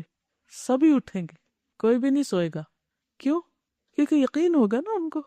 آخرت کے بارے میں ہمیں شاید یقین نہیں ہے کہ ہم کچھ کریں گے تو اس کا کچھ فائدہ ہے۔ عموماً ہم کیا دیکھتے ہیں کہ اور بھی تو نہیں کر رہے ہیں، دوسرے نہیں کر رہے تو ہمیں کیوں کرنا ہے؟ کیا یہ تینوں کام بہت ہی مشکل ہے؟ اچھی بات کرنا واقعی مشکل ہے مشکل۔ کیوں؟ کیونکہ سوچ سمجھ کے کرنی پڑتی ہے نا۔ ہاں بالکل، شاباش۔ اچھی بات کرنے کے لیے آپ کا دل، آپ کی سوچ، آپ کے خیالات بہت مثبت ہونے چاہیے۔ اگر آپ کا دل اچھا نہیں، آپ کی سوچ مثبت نہیں، تو آپ کی بات کبھی بھی اچھی نہیں ہو سکتی۔ بھلے آپ حدیثیں بھی کوٹ کریں، قرآن کی آیات بھی سنائیں، تو بھی لوگ کیا کرتے ہیں؟ موقع محل کے بغیر اپنے فائدے میں جو حدیثیں اور آیتیں آتی ہیں وہ دوسروں کو مارتے رہتے ہیں، سناتے نہیں، مارتے رہتے ہیں۔ کیوں؟ کیونکہ انہوں نے اپنا کوئی مقصد پورا کرنا ہوتا ہے، لہٰذا وہ اس طرح کی کوئی حدیث یا آیت دوسروں کو سنائیں گے۔ بظاہر دیکھنے میں اچھی بات ہے آیت اور حدیث، لیکن کیا اس کا امپیکٹ بھی وہ آ رہا ہے جس کو آپ کسی ایسے موقع پر آیت سنا رہے ہیں کہ وہ سننے کو تیار نہیں، یا وہ اس کے فائدے میں نہیں، آپ کے اپنے فائدے میں ہے؟ تو ہو سکتا ہے کہ وہ شخص اور زیادہ دین سے دور ہو جائے۔ تو آپ نے قرآن سنا کر لوگوں کو اللہ کی محبت اگر نہیں دلائی اور دور کر دیا، تو پھر آپ کے اس سنانے کو اچھی بات کہی جائے گی؟ اچھی بات کرنا کیوں مشکل ہے؟ کوئی بتائے گا؟ چلیے اب سوچئے، ذرا غور کیجئے، دن میں کتنی بار آپ اچھی باتیں سنتے ہیں؟ کلاسز وغیرہ کو چھوڑ دیجئے، عام روزمرہ زندگی کی بات ہے، اور لوگوں کے ساتھ معاملہ کرنے کی، گھر والوں کی، آپ کے بہن بھائی آپ سے جو باتیں کرتے ہیں یا آپ ان سے جو بات کرتے ہیں، یا اپنے نیبرز کے ساتھ یا اپنی کلاس فیلوز کے ساتھ انفارمل جو آپ کی باتیں ہوتی ہیں، یا آپ کو جو سننے کو ملتی ہیں دوسروں سے، آپ کچھ بتائیں گے کہ ان میں سے کتنی فیصد باتوں پہ آپ بہت خوش ہوتے ہیں، آپ کا دل خوش ہو جاتا ہے، آپ کی روح سیراب ہو جاتی ہے، اور آپ کے اندر ایک موٹیویشنل لیول بڑھ جاتا ہے؟ اور کتنی باتیں ایسی ہوتی ہیں کہ آپ کچھ کرنے جا رہے ہوتے ہیں تو صرف کسی کی جلی کٹی بات یا منفی بات آپ کا سارا morale ڈاؤن کر دیتی ہے. تو کیا کہیں گے؟ کتنی باتیں اچھی ملتی ہیں اور کتنی باتیں اچھی نہیں ملتی؟ غور کیجئے نا، سوچئے، آپ کیا کہتے ہیں؟ استاذہ، اچھی بات کرنے کے لیے سب سے ضروری ہوتا ہے دوسروں کو اچھا سمجھنا. دس از ویری امپورٹنٹ. ہم اچھا ہی نہیں سمجھتے دوسروں کو تو بات ہم کیا اچھی کریں گے؟ یہ بہت ضروری ہے نا، دل سے کسی کی عزت کرنا، کسی کو اچھا سمجھنا، تبھی تو وہ پازیٹیو بات زبان پہ آئے گی اور پھر اس کا اثر بھی دوسرے پہ ہوگا. بالکل. بعض اوقات ہم الفاظ کے چناؤ میں تو بہت محتاط ہوتے ہیں، لیکن ایکسپریشنز اتنے خراب ہوتے ہیں، کسی کو دیکھ کے وہ بھی تکلیف ایٹ ٹائمز پہنچاتے ہیں. بالکل. اس میں دلوں کی تنگی کا بہت بڑا رول ہے، کیونکہ اگر ہمارے دل بڑے ہوں گے، لوگوں کی اچھی چیز کو اپریشیٹ کرنے والے ہوں گے، تو ہم اچھی بات منہ سے نکالیں گے. اور اگر ہم تنگ دل ہیں اور کسی کی تعریف ہی نہیں کر سکتے، کسی کو اچھی بات کہہ ہی نہیں سکیں گے، پھر جو ہمارے دل میں تنگی ہوگی. دیکھیے، اس بات پر میں کیوں ٹھہری ہوں کہ اگرچہ بات ہو رہی تھی صبح جلدی اٹھنے کی، لیکن بعض لوگ تہجد بھی پڑھ لیتے ہیں، صبح جلدی بھی اٹھ جاتے ہیں، لیکن بات اچھی نہیں کرنا جانتے. استاذہ، ایک تو بہت بڑی مشکل جو ہے نا اچھی بات کرنے میں، وہ یہ ہے کہ ہم اپنے دل میں ایک معیار قائم کر لیتے ہیں کہ یہ شخص ڈیزرو کرتا ہے کہ اس سے اچھی بات کی جائے، اور یہ ڈیزرو نہیں کرتا. اور چونکہ اکثر ہمیں لوگوں سے نگیٹیو ہی باتیں سننے کو ملتی ہیں، اس وجہ سے پھر ہمارے ذہن میں ایک تاثر قائم ہو جاتا ہے کہ فورگیونیس نہیں نا ہمارے اندر آتی، کہ ہم نے تو اچھی بات اس کے لیے نہیں کرنی ہے، ہم نے تو اپنے لیے کرنی ہے. تو ہمیں یہ اس وقت لگتا ہے جیسے ہم اس پہ کوئی احسان کرنے لگے، اور ہم نے نہیں کرنا ایسا. بالکل. مثال کے طور پر آپ دیکھیے کہ کوئی شخص آپ سے آ کے کوئی سوال پوچھتا ہے، کوئی بات کرتا ہے، تو عموماً آپ کا رویہ کیا ہوتا ہے؟ جواب کیسے دیتے ہیں اس کو؟ کوئی آپ سے مدد چاہتا ہے، ایک سے دوسری یا تیسری دفعہ وہ وہی سوال کر رہا ہے، آپ اس وقت تھکے ہوئے ہیں یا آپ اریٹیٹڈ ہیں، تو اس وقت آپ کا رویہ کیا ہوتا ہے؟ عام طور پہ ہم کیا کہتے ہیں؟ کتنی دفعہ بتاؤں تمہیں، کتنی دفعہ سمجھاؤں، تمہیں سمجھ نہیں آتی؟ عقل کہاں ہے تمہاری؟ کہاں کھوئے ہوئے ہو؟ بے شمار جملے ہیں جو اس قسم کے لوگ ایک دوسرے کو کہہ رہے ہوتے ہیں. خود ہی سوچو، خود ہی فگر آؤٹ کرو. استاذہ، ایک دفعہ آپ نے اس کے بارے میں ایک ٹپ دی تھی کہ اپنا ریموٹ دوسروں کے ہاتھ میں نہیں دینا چاہیے. یعنی یوزلی جو ہم سے اچھی بات کبھی کوئی کرتا ہے تو ہم اچھے ہی اس سے بات کر رہے ہوتے ہیں، اور جہاں کوئی ہم سے کوئی غلط بات کرتا ہے ہم فوراً بھڑک اٹھتے ہیں اور ہم کہتے ہیں کہ دس از واٹ یو ڈیزرو. بالکل. اچھی بات کا ہے کہ جیسے صدقہ کر کے انسان کو خوشی ہوتی ہے نا دل میں، تو جب آپ اچھی بات کرتے ہیں تو آپ کی فیلنگز، آپ کا دل جو ہے وہ اتنا خوش ہو جاتا ہے کہ میری وجہ سے اتنے لوگوں کو فائدہ ہوا. یا یہ نہ بھی سوچیں تو اللہ تعالیٰ کو راضی کرنے کے لیے ہی کیا جاتا ہے، تو اللہ تعالیٰ خوش ہو جاتے ہیں. آپ اتنے ہلکے پھلکے اور اتنا اچھا فیل کرتے ہیں اچھی بات کرنے کے بعد، کہ بری بات کرنے کے بعد خود ہی برے بازلت فیلنگ ہوتی ہے. یعنی سب سے پہلا وکٹم تو پھر آپ خود ہی ہوتے ہیں اپنی باتوں کا. استاذہ، مقصد نہیں سامنے رکھتے ہم کہ اس کا اصل مقصد کیا ہے. وہی نیت والی بات کہ نیت کیا ہے، اور جب نیت درست ہوتی ہے تو اپنے سے زیادہ دوسرے کی خیر خواہی انسان کرنے لگتا ہے. جذب نہیں ہوتا، جب اپنے اندر جذب چیزیں ہوئی ہوتی ہیں تو پھر دوسرے کی خیر خواہی آتی ہے، اور دوسرے کی خیر خواہی ہی اصل میں اپنی خیر خواہی ہوتی ہے. اگر انسان کو 100% کی یقین ہو جائے نا کہ دوسرے کی خیر خواہی میں میری خیر خواہی ہے، اگر اس کی نہیں ہوگی تو میری کبھی ہو نہیں سکتی، تو پھر ہوتا نہیں ہے کہ انسان کوئی غلط بات منہ سے نکالے یا وہ اچھی بات نہ کرے، کیونکہ اس کو یقین ہوتا ہے میں کسی کی نہیں، میں اپنی ہی کر رہا ہوں، اس اپنی کے بغیر میری ہو نہیں سکتی. تازہ، جو آپ نے سوال پوچھا نا کہ اچھی بات کیوں نہیں نکلتی، تو ایک جس چیز سے مجھے بہت زیادہ تکلیف ہوتی ہے وہ یہ کہ ہر انسان کا ناشکری کا رویہ اتنا زیادہ ہے. اپنی جو ہم چیزیں اور نعمتیں وہ نہیں دیکھتے، اور ہر وقت یا تو ہم موسم کو رو رہے ہوں گے، یا ہم اپنی بیماری کو رو رہے ہوں گے، یا ہم اپنی تھکان کو، یا کام کے بوجھ کو. تو جو دل میں شکایات بھری ہوئی ہیں تو وہ ہماری باتوں میں بھی پھر وہی آ جاتا ہے. واقعی مجھے بعض اوقات یہ سمجھ نہیں آتی کہ میں کسی سے معمولی سا بھی سوال پوچھتی ہوں تو ایک دم بھڑک اٹھتا ہے کہ نہیں نہیں نہیں، ایسا تو نہیں. بھائی سوال کر رہے ہیں، ایک معلومات چاہیے آپ سے، کوئی بات چاہیے، تو اتنے ریاکشن میں آنے کی کیا ضرورت ہے؟ مجھے لگتا ہے کہ بعض لوگ صرف الزام تراشی کے ماحول میں پلے ہوتے ہیں. وہ ہر بات کو اپنے خلاف سمجھتے ہیں، ہر بات کو اپنے اوپر اعتراض سمجھتے ہیں. اگر ان سے چھوٹی سی بھی بات معلوم کر لی جائے، نہیں نہیں نہیں ایسے نہیں، ایک دم نئی سے بات شروع کریں گے جیسے کاٹ لیا گیا ان کو. ہاں، تو ہمیں سوچنا چاہیے کہ ہم دوسرے کی بات غور سے سنیں تو صحیح کہ دوسرا کہنا کیا چاہ رہا ہے. سننے سے بھی کان بند کر لیتے ہیں، باقاعدہ منہ اوپر کر لیتے ہیں. یعنی ہمیں اخلاق کیا کہتا ہے کہ کسی کی بات یوں کر کے سنیں یا یوں کر کے سنیں. کسی بھی مجلس میں بات کرتے کرتے یوں منہ کر لینا کس بات کی علامت ہے؟ کہ مجھے کوئی پرواہ نہیں تم کیا بات کر رہے ہو، تم کون ہو. پوسچر بھی میٹر کرتا ہے. نبی صلی اللہ علیہ وسلم کی سنت کیا تھی؟ جب کوئی بات کرتا تھا تو آپ اس کی طرف پوری طرح متوجہ ہو جاتے. تو ہم آپس میں ہی بات کرنا نہیں جانتے، اور ہم سب دعویٰ کرتے ہیں کہ ہم دین پڑھ رہے ہیں اور دین پڑھا رہے ہیں اور دین کی خدمت میں دن رات لگے ہوئے ہیں، اور چھوٹی چھوٹی باتوں پہ آپے سے باہر ہو جاتے ہیں، بد اخلاقی کے بدترین مظاہرے کرتے ہیں. جی ساتھ میں یہ سوچ رہی تھی کہ ہم نے اپنے ملک کے حالات کو اپنے اوپر مسلط کیا ہوا ہے. جب ہم بیٹھتے ہیں ہم کہتے ہیں آج گیس کی لوڈ شیڈنگ بہت ہو گئی، آج آلو بہت مہنگے ہو گئے، پیٹرول بھی بہت. ہم دوسرے کے گھر جاتے ہیں instead of asking how they are, ہم پہلے پوچھتے ہیں آپ کی گیس کی لوڈ شیڈنگ تو نہیں ہو رہی. اور پھر دس از آل وی ٹاک اباؤٹ. پھر جب ہم کمپلین شروع کرتے ہیں وی کمپیٹ ان کمپلیننگ. کوئی کہتا ہے ہمارے تو 3 گھنٹے لوڈ شیڈنگ ہوئی بجلی کی، ہم کہتے ہیں نہیں نہیں ہمارے گھر میں تو 6 گھنٹے بجلی کی لوڈ شیڈنگ ہوئی. We don't turn the conversation on. پھر اتنا جب نیگیٹیوٹی ہوتا ہے how can we be positive. آپ ٹویٹر پہ چل جائیں، فیس بک پہ چل جائیں، آپ اخبار پڑھ لیں، آپ ٹی وی دیکھ لیں، everyone's complaining about the same thing. جیسے انہوں نے کہا نا کہ اصل بات ہی ناشکری کے رویے ہیں.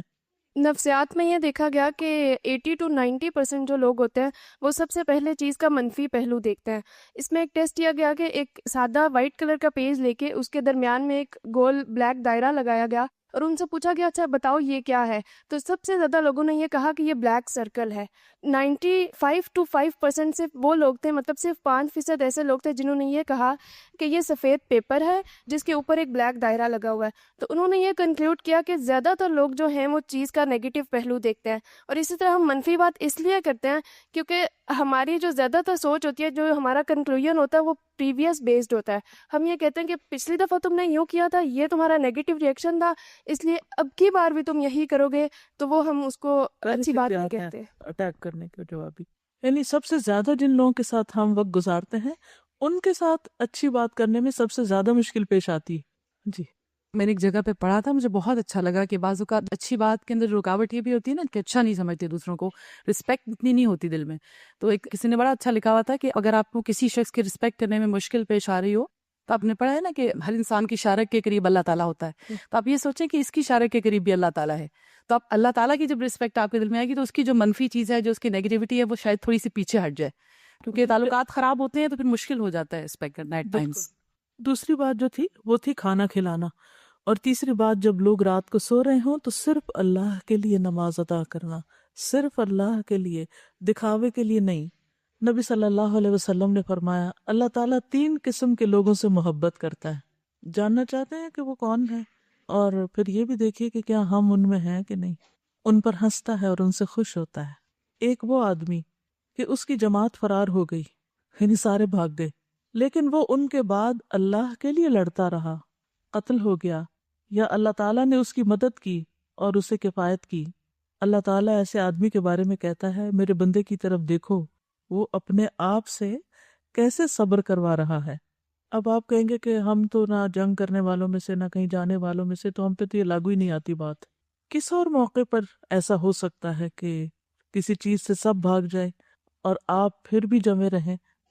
صفائی ڈیوٹیز ٹھیک ہے، یعنی سب بھاگ گئے، سب چلے گئے، سب چھوڑ گئے چیزیں یا کام پورا نہیں کیا، اور آپ ایک ایک کا کام پیچھے سے سمیٹ رہے ہیں، چیزیں اکٹھی کر رہے ہیں اور بڑبڑا بھی نہیں رہے اور صرف اللہ کی خاطر سب کچھ کر رہے ہیں. جی آپ بالکل ہر موقع پر ایسے ہی ہوتا ہے. گھر میں لڑائیاں کیوں ہوتی ہیں؟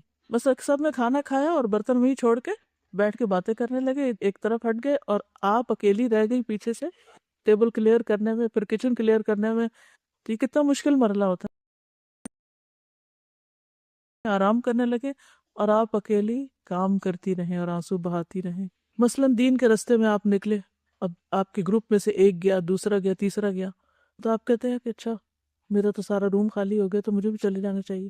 یعنی عام حالات میں اکیلے کام کرنا پھر مشکل تو ہوتا ہے، لیکن اتنا مشکل نہیں. جب آپ کے ساتھ والے چلے جاتے کسی کام کو چھوڑ کر، اس وقت کوئی بھی اچھا کام کرنا اور اس پر جمے رہنا وہ سب سے مشکل وقت ہوتا ہے. ایسے بندے سے اللہ محبت کرتا ہے کہ جب کوئی نہ کر رہا ہو اور وہ خیر اور بھلائی کا کام کرتا رہے. مثلا جب سب نماز پڑھ رہے ہوتے ہیں تو ان کے ساتھ مل کے نماز آسان ہوتی ہے، لیکن جب فرض پڑھ کے سارے ادھر ادھر کھسک جائے تو آپ کے لیے سنت نفل پڑھنا کتنا مشکل ہوتا ہے. اور اس وقت آپ پھر جم کے لگے رہیں کہ نہیں، مجھے تو اپنے رب کی خاطر یہ کام کرنا ہی ہے. تو جب کوئی نہ کر رہا ہو اس وقت نیکی کا کام کرنا یہ زیادہ اجر و ثواب کا باعث ہے. آپ کچھ چاہے ارد گرد کوئی کچھ بھی بولے، نیگیٹو کوئی بات کچھ بھی بولے، کرے، بالکل. لیکن اگر آپ اس پہ جمے میں ہیں تو یہ بھی تو ایک جہاد ہی ان ہے. ابراہیم کان امتن قانتن، اللہ نے اسی لیے ان کو واتخذ اللہ ابراہیم خلیلا. دوسرا وہ آدمی جس کی بیوی خوبصورت اور اس کے پاس بہترین نرم بستر ہے لیکن وہ قیام کرنے کے لیے رات کو کھڑا ہو جاتا ہے. اللہ تعالیٰ کہتا ہے میرے بندے نے اپنی شہوت کو ترک کر دیا اور میرا ذکر کر رہا ہے اور مجھ سے سرگوشی کر رہا ہے. اگر یہ چاہتا تو سو بھی سکتا تھا، آرام بھی کر سکتا تھا، لیکن اس نے سب آرام اس لیے چھوڑا کہ مجھ سے بات کرے آ کر. ہم میں سے اکثر لوگ اللہ سے محبت کے بڑے دعوے کرتے ہیں، لیکن ہم کس کس موقع پر اس کا عملی ثبوت بھی دیتے ہیں. جس سے ہمیں محبت ہوتی ہے ہمارا کیا دل چاہتا ہے کہ ہم اس سے اکیلے میں بات کریں، نہیں اکیلے میں بات کریں. مجھے حیرت ہوتی ہے کہ ہم کہتے ہیں ہمیں اللہ سے بڑی محبت ہے اور اکیلے میں اس وقت جب سب سو رہے ہوں ہم بات کرنے کے لیے اٹھے ہی نہ اور تیار ہی نہ ہو. یہ کیسی محبت ہے؟ صرف اس وقت تو ہم اللہ کا نام لے لیں جب اور لوگ بھی لے رہے ہوں اور اس وقت چھوڑ دیں جب اور کوئی نہ لے رہا ہو.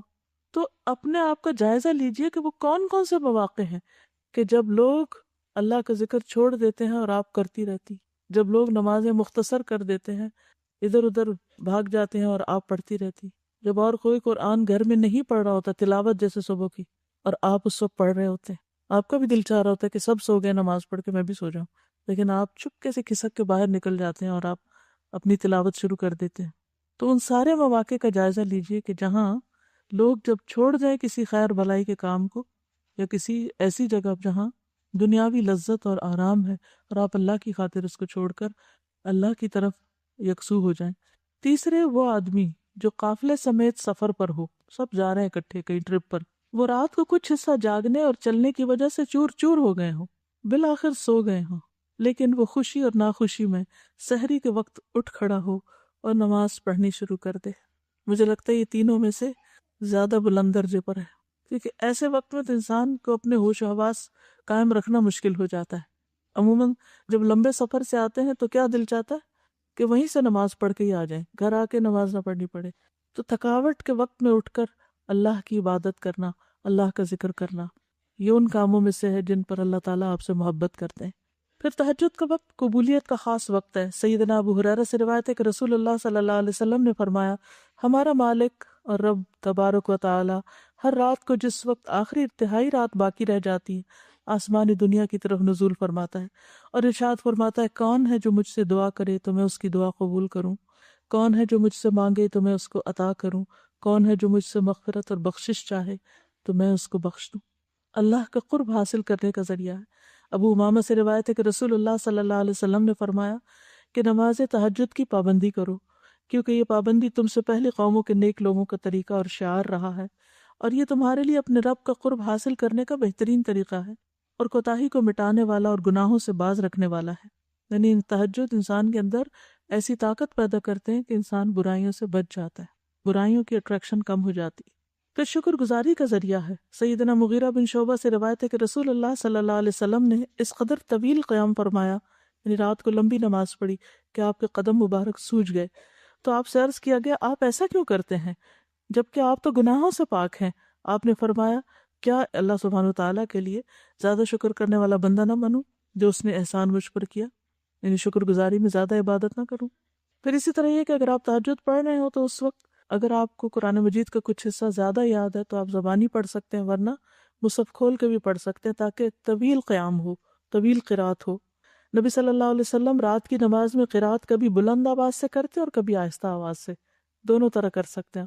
اور آپ نے دیکھا ہوگا کہ کبھی طبیعت ایسی ہوتی ہے کہ دل چاہتا ہے کہ بلند پڑھا جائے، اور کبھی کبھی صبح اٹھ کے دل چاہتا ہے کہ آہستہ آہستہ ہی ٹھیک ہے. تو دونوں طریقے موجود ہیں. عاصم بن حمید فرماتے ہیں کہ میں نے حضرت عائشہ سے سوال کیا کہ رسول اللہ صلی اللہ علیہ وسلم اپنا قیام اللیل کس چیز سے شروع فرماتے؟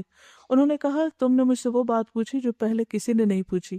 جب نماز کے لیے کھڑے ہوتے تو کہتے اللہ اکبر 10 بار، الحمدللہ 10 بار، سبحان اللہ 10 بار، لا الہ الا اللہ 10 بار، استغفر اللہ 10 بار، اور پھر دعا پڑھتے اللہم اغفر لی واہدنی وارزقنی وعافنی، اور پھر آخر تک قیامت کے دن کی تنگی سے بھی پناہ مانگتے۔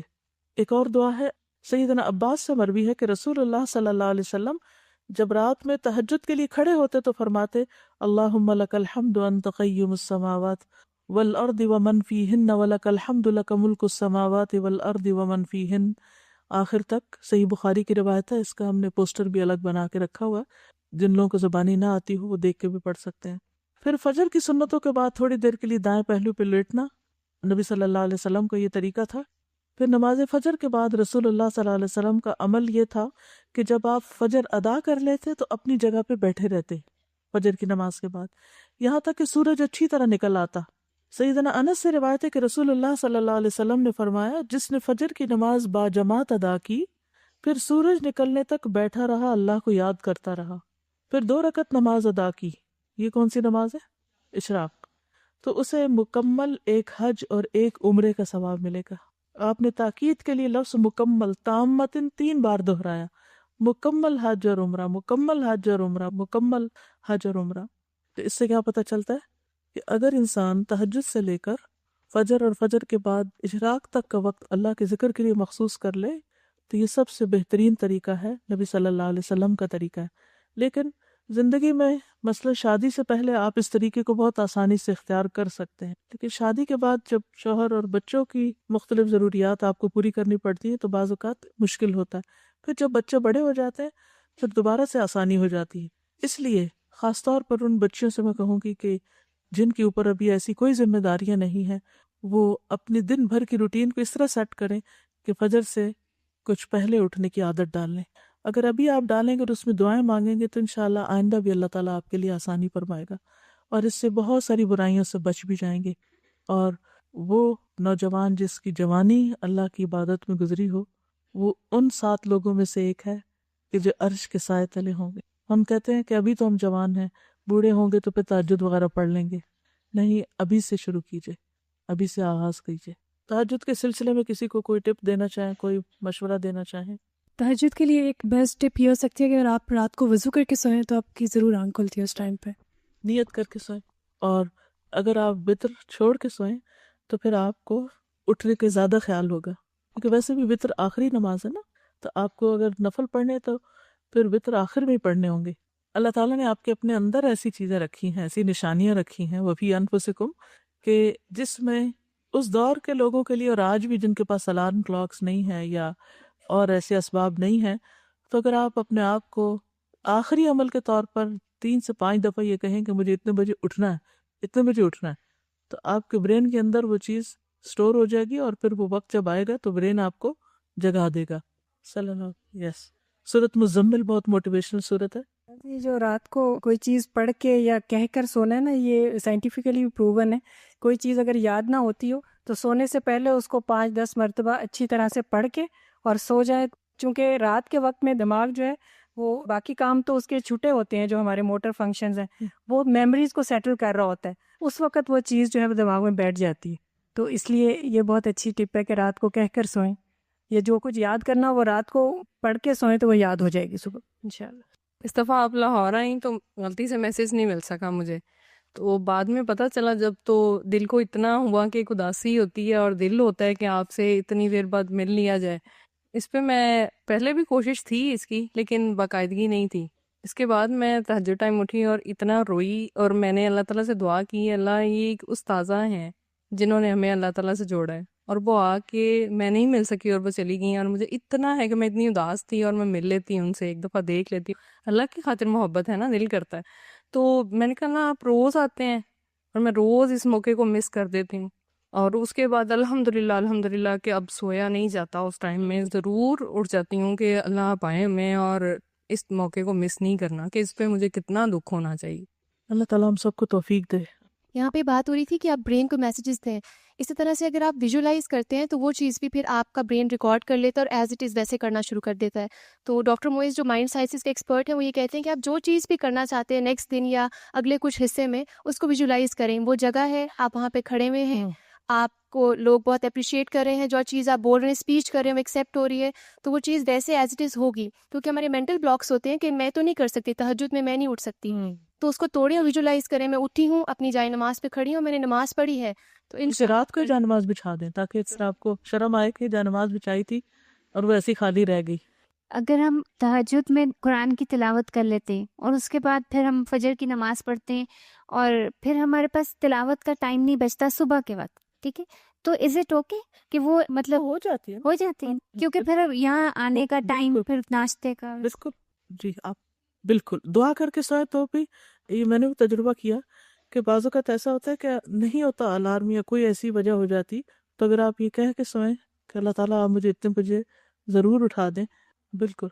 اس سے پہلے کہ میں اگلا سبق شروع کروں، پچھلے سبق سے متعلق ایک لیسن ہے، اس کو پڑھ کے پھر میں آگے چلوں گی انشاءاللہ. بسم اللہ الرحمن الرحیم. کسی نے لکھا ہے، استاذہ آپ نے حرام کھانے کا ذکر کیا، مجھے آپ سے اپنا ایک واقعہ شیئر کرنا ہے. مجھے نہیں پتا کہ یہ سوال اور واقعہ آپ کے ٹاپک سے ریلیٹڈ ہے کہ نہیں، پر میرے دل میں بہت کھٹکتا ہے. ہم 3 فرینڈز کو یونیورسٹی میں پارٹی کے لیے 2000 روپے کی ضرورت تھی، جو کہ ہمارے پاس نہیں تھے.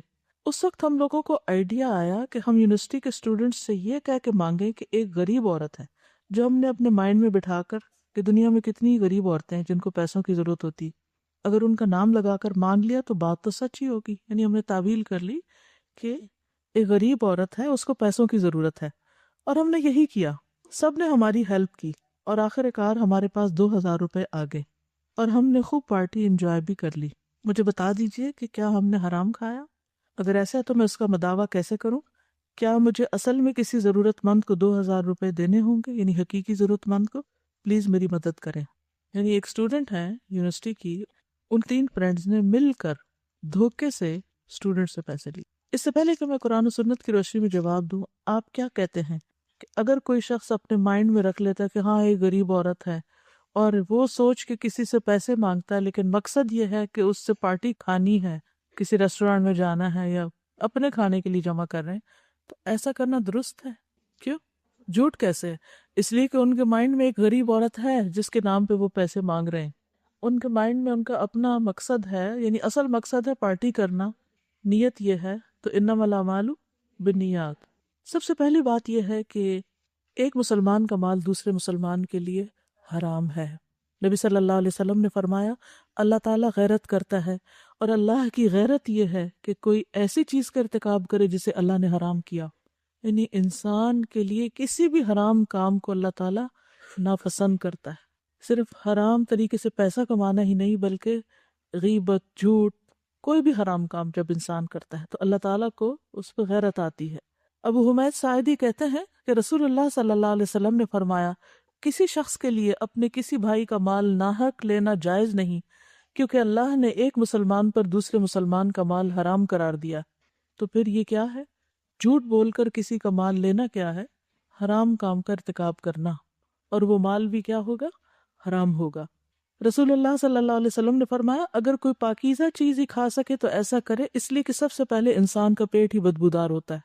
تو اس لیے ایسی پارٹی کے لیے حرام طریقے سے مال کما کے کسی کے مال سے کچھ کھائے تو یہ غیر طیب بھی ہوگا اور حرام میں ہوگا، اور اس کا انجام کیا ہوگا؟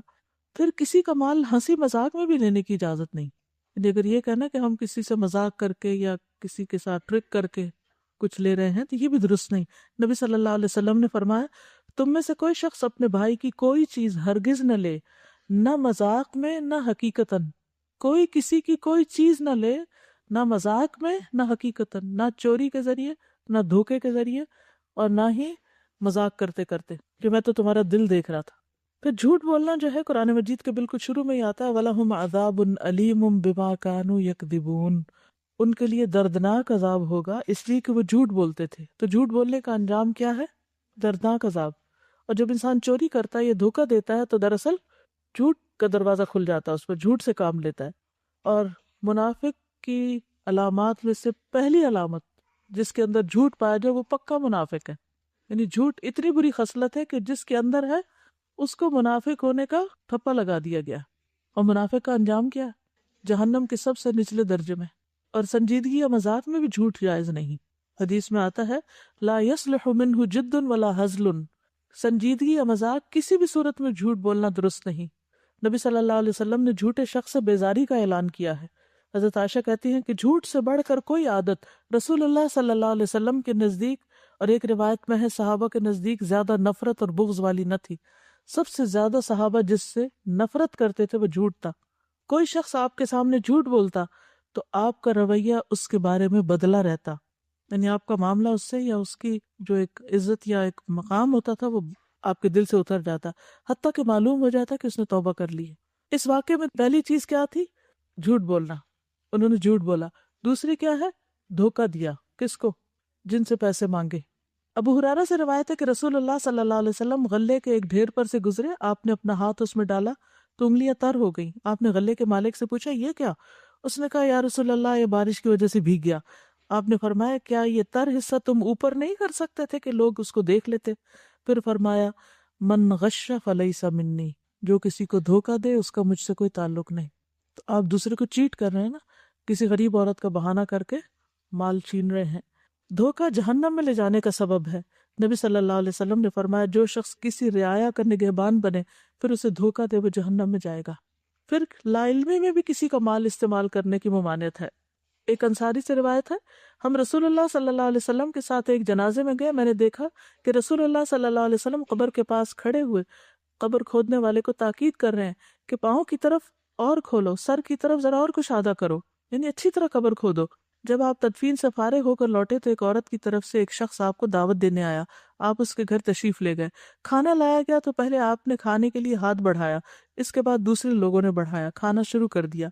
ہمارے بڑوں نے رسول اللہ صلی اللہ علیہ وسلم کو دیکھا کہ آپ ایک ہی لقمے کو دائیں بائیں گھما رہے ہیں۔ اس کے بعد آپ نے فرمایا مجھے ایسے معلوم ہوتا ہے یہ گوشت ایسی بکری کا ہے جو مالک کی مرضی کے بغیر حاصل کی گئی ہے، یعنی یہ کچھ کھانا ٹھیک نہیں۔ یہ سن کر اس عورت نے کہلوایا کہ یا رسول اللہ میں نے بقیع میں اپنا ایک آدمی بکری کی خریداری کے لیے بھیجا، اسے بکری وہاں نہ ملی تو میں نے اپنے پڑوس کے پاس کہلا بھیجا کہ جو بکری تم نے خریدی ہے وہ اسی قیمت پر مجھے دے دو۔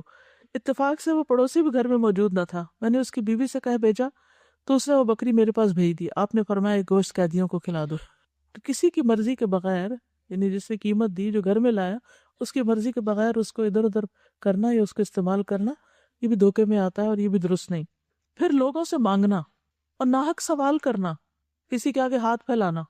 اب آپ دیکھیں کہ پارٹی کی خواہش ہے کچھ کھانے کی یا کوئی جنک فوڈ وغیرہ کی اور آپ دوسروں سے مانگ کے کھا رہے ہیں۔ رسول اللہ صلی اللہ علیہ وسلم نے فرمایا آدمی ہمیشہ لوگوں کے سامنے ہاتھ پھیلاتا رہتا ہے یہاں تک کہ وہ قیامت کے دن اس طرح اٹھے گا کہ اس کے چہرے پر ذرا بھی گوشت نہ ہوگا۔ تو چہرے پہ اگر گوشت نہ ہو تو یہ کس بات کی علامت ہے؟ بدصورت ہونے کی۔ اور کتنا بھیانک چہرہ، آپ سوچئے ذرا، اگر کوئی کھوپڑی آپ نے ایسی دیکھی ہو جس کے اوپر سے گوشت اتر چکا ہو، اس کے دانت نکلے ہوئے ہوں اور اس کی آنکھیں اندر کو گھسی بھی ہوں، کیا صورت اس کی ہوگی؟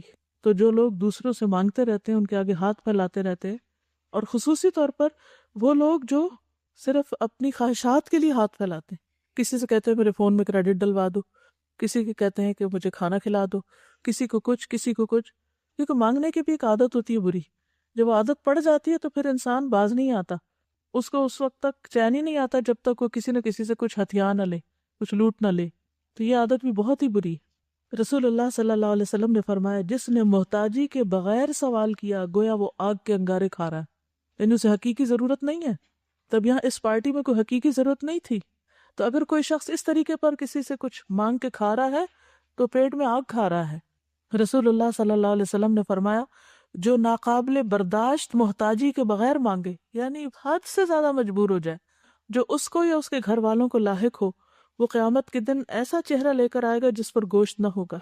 رسول اللہ صلی اللہ علیہ وسلم نے فرمایا مالدار آدمی کا مانگنا قیامت کے دن اس کے چہرے پر بدنما دھبا ہوگا، یعنی آپ کے پاس ہے اور پھر بھی آپ مانگ رہے ہیں لوگوں سے۔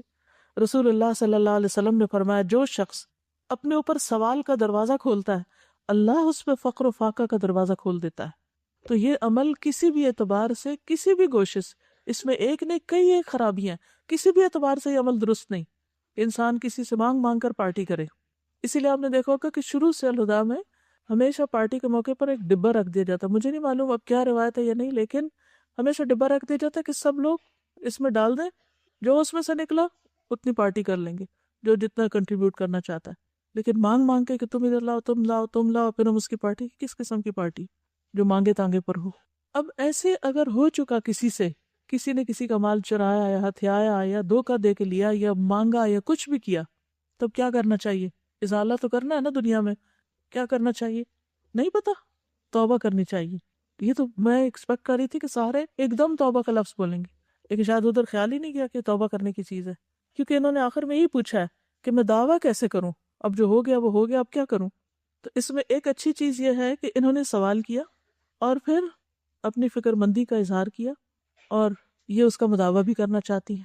تو سب سے پہلی بات یہ ہے کہ انسان ایسا کچھ بھی ہو چکا ہو زندگی میں تو اللہ سے سچی توبہ کرے، کیونکہ توبہ کرنے والا، حقیقی توبہ کرنے والا ایسا ہے جس نے گناہ نہیں کیا، یعنی وہ بالکل پہلے کی طرح ہو جاتا ہے. نبی صلی اللہ علیہ وسلم نے فرمایا اگر تم اتنے گناہ کرو کہ آسمان تک پہنچ جائیں پھر توبہ کر لو تو اللہ تم کو معاف کر دے گا. یعنی اللہ تعالیٰ سب کے گناہ معاف کر دیتا ہے. قرآن مجید میں آتا ہے انما التوبۃ علی اللہ للذین یعملون السوء بجہالۃ ثم یتوبون من قریب فاولئک یتوب اللہ علیہم وکان اللہ علیما حکیما. سورۃ النساء 17. اللہ تعالیٰ پر قبولیت توبہ کا حق صرف ایسے لوگوں کے لیے ہے جو نادانستہ جب کوئی برا کام کر بیٹھتے تو جلدی توبہ کر لیتے ہیں. اللہ ایسے ہی لوگوں کی توبہ قبول کرتا ہے اور اللہ سب کچھ جاننے والا اور حکمت والا ہے. تو کیا کرنا چاہیے؟ دیر نہیں کرنی چاہیے توبہ کرنے میں، فوراً ہی کر لینی چاہیے. اس کے لیے اچھی طرح وضو کر کے 2 نفل انسان پڑھے جس میں اپنے نفس سے کوئی بات نہ کرے، یعنی پوری توجہ سے نماز پڑھے، تو اللہ تعالیٰ ایسے شخص کے گزشتہ گناہ معاف کر دیں گے. بہتر تو یہ ہے کہ جن لوگوں سے پیسے لیے گئے انہی کو لوٹائے جائیں، لیکن اگر ایسا ممکن نہ ہو تو کسی بھی ضرورت مند کو وہ 2000 روپے دے دیے جائیں، کیونکہ توبہ میں کیا شامل ہے کہ جو کسی کا مال ہتھیایا اس کو لوٹایا جائے، کیونکہ دینے والوں نے کس نیت سے دیا تھا؟ ضرورت مند عورت کو دینے کے لیے، تو اتنا ہی پیسہ کسی ضرورت مند عورت کو دے دیا جائے. سہل بن سعد سے روایت ہے کہ حضرت علی رضی اللہ تعالیٰ عنہ فاطمہ رضی اللہ تعالیٰ عنہ کے پاس آئے تو حضرت حسن اور حسین رو رہے تھے. پوچھا کیوں رو رہے ہیں؟ کہا بھوک کی وجہ سے. حضرت علی باہر نکلے تو انہیں بازار میں دینار پڑا ملا. فاطمہ کے پاس آئے اور بتایا، انہوں نے کہا فلاں یہودی کے پاس جہاں آٹا لے آئیں. یہودی کے پاس آئے، اس سے آٹا خریدا. یہودی نے کہا کہ آپ اس شخص کے داماد ہیں جو کہتا ہے میں اللہ کا رسول ہوں؟ انہوں نے کہا ہاں. یہودی نے کہا اپنا دینار واپس لے لیں اور آٹا لے جائیں. وہاں سے حضرت علی آٹا لے کر حضرت فاطمہ کے پاس آئے، ساری بات بتائی. انہوں نے کہا فلاں قصائی کے پاس جائیں، گوشت لے آئے. وہ گئے اور اس کے پاس دینار گروی رکھوا دیا اور 1 دینار کا گوشت لے آئے. بس حضرت فاطمہ نے آٹا گوندا، ہنڈیا چولہے پر رکھی، روٹی پکائی، نبی صلی اللہ علیہ وسلم کو بلا بھیجا. آپ تشریف لائے. فاطمہ رضی اللہ تعالیٰ عنہ نے کہا یا رسول اللہ میں آپ کو بتاؤں اگر آپ اسے حلال فرمائیں تو ہم کھائیں گے اور آپ بھی ہمارے ساتھ کھائیں. اور اس کا حال یہ ہے، پورا قصہ بتایا. آپ نے فرمایا کھاؤ. اللہ کا نام لے کر سب نے کھایا. ابھی اپنی جگہ بیٹھے تھے کہ ایک لڑکا اللہ اور اسلام کا واسطہ دے کر اپنا گم شدہ دینار ڈھونڈ رہا تھا. تو رسول اللہ صلی اللہ علیہ وسلم کے حکم دینے پر اسے بلایا گیا. پوچھنے پر اس نے کہا میرا بازار میں دینار گرا ہے.